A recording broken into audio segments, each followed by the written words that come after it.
Hey y'all, so it's so damn bright out here all the time. Can never find a fucking place to record, but anyways. So, don't talk about manipulation dynamics if you're around people you don't know. Now, I usually don't give all or nothing advice like this. I like everything to be nuanced, but I'm really gonna say a word of caution here that I've learned about speaking about narcissistic abuse or manipulation dynamics around people you don't know. There's a couple ways that this causes problems. Not that you're necessarily the cause of people's problems, but it's just that the truth is a little bit too much for some people. A beautiful person in my life recently shared like a metaphor that if you shine a bright flashlight, this isn't mine, so credit to this person, shine a bright flashlight in someone's eyes, they're gonna be like, and that's kind of what the truth is.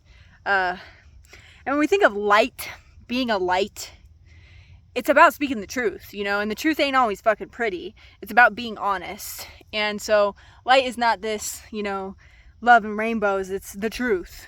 And we know the fucking world. We know how it is. So the truth is not rainbows, okay?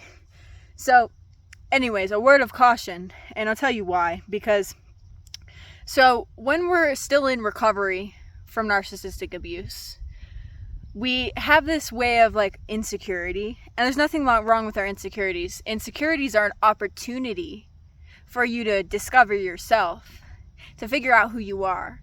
If you're insecure about something, now you have a choice to explore and decide, is this who I am? If it is, then how do I change? Is this not who I am?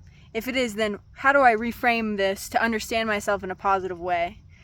But when you start talking about manipulation dynamics, if you're around people who have a lot of insecurities, they might be hearing you talk and be like, oh my gosh, is that me? Is she talking about me? And then their anxiety might spike.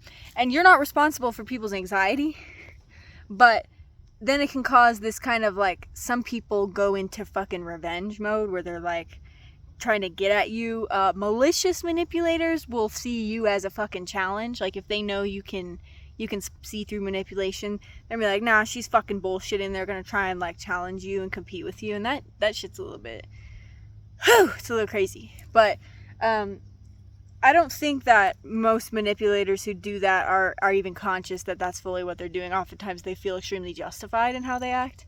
But yeah, so talking about manipulation dynamics in public, you would be a little bit cautious. Manipulators might see you as a great challenge, because some manipulators are actually like, I'll tell you how many people I have observed who straight up just say like they're like cool with learning how to manipulate people and they don't have that moral compass, and that's been shocking to me. But have you experienced that? You can let me know in the comments, like observing people with that.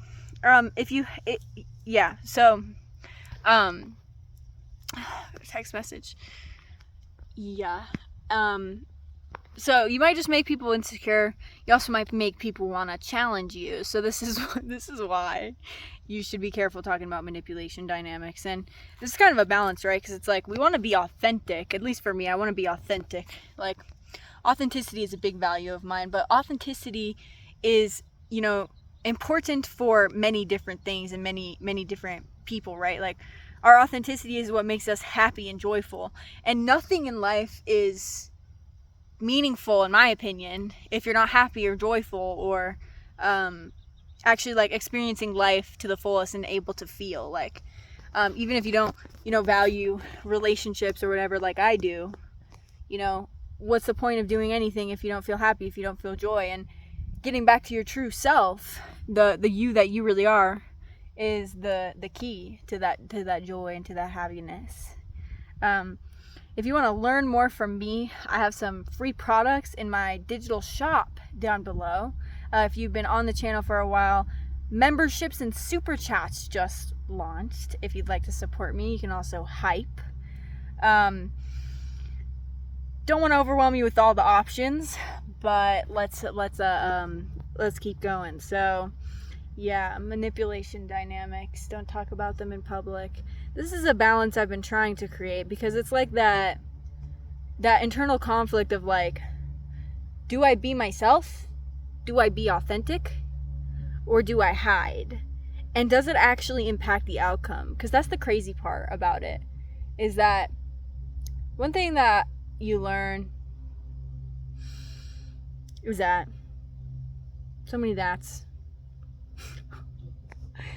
you're not really the cause of people's behavior, and we can't really prevent it. So when it comes to protecting ourselves, what's the point of it then, you know?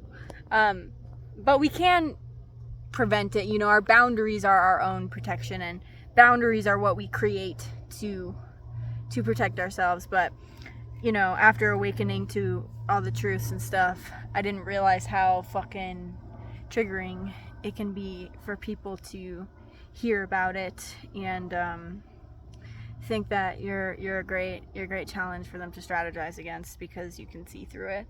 And that's another thing about manipulators specifically. When we're talking covert manipulators, master fucking manipulators, which I have a lot of videos on, by the way, they do not show their emotions. So you can be triggering the fuck out of a covert manipulator, and you won't have a fucking clue. You won't even know. You won't even fucking know.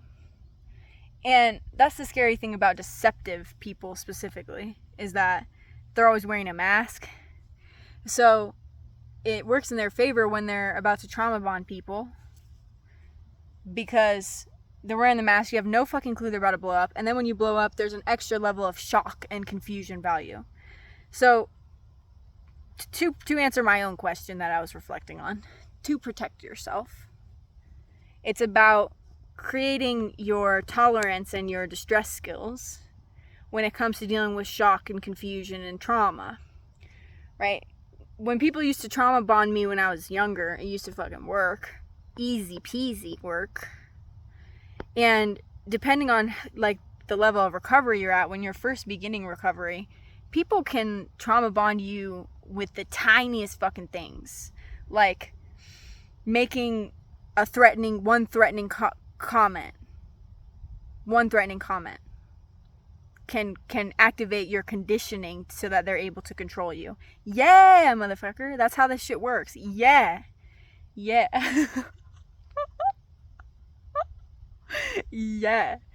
So but once you recover more, it's like these things happen, you still process it, but you have those internal skills to be like, okay, reflect, this isn't my fault. I didn't actually cause this. I'm not a bad person. But when people do fucked up shit to us, manipulators, when they do fucked up shit to us, and we start going into the, is there something wrong with me? What did I do wrong? What did I say wrong? Why does everyone hate me? When we start going into that, that's when they got us. That's when they got us.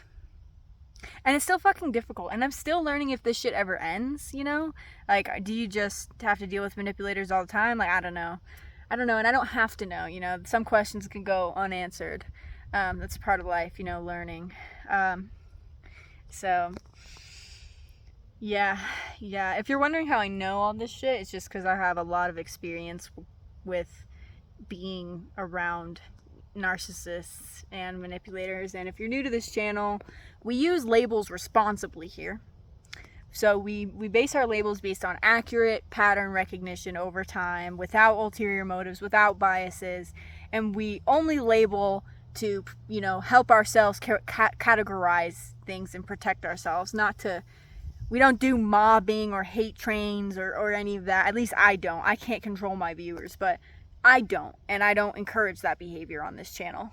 So, yeah, thank you for watching. To sum it up, if you talk about manipulation dynamics, use caution, because manipulators might see you as a challenge, or they might get really triggered and start seeking revenge against you covertly or going on smear campaigns. But anyways, though, some manipulators will just target you no matter what. Like, and I don't mean that to cause paranoia, but I say that because I've experienced it. Sometimes you just get targeted. Sometimes it just happens. Like, you just walk in the building, they're like, yep, that one, yep. Because especially in workplace dynamics, it's, if a narcissist is like at the top of the social hierarchy and they're really insecure and they're breaking all the rules and they're trying to protect their job, if you're new, they're gonna be smearing you, of course, because they're trying to protect their role. And some people don't care about rules, but I care about rules. Do you? But yeah, subscribe, like, and I will see you in the next one. I have some good videos coming up. Yeah.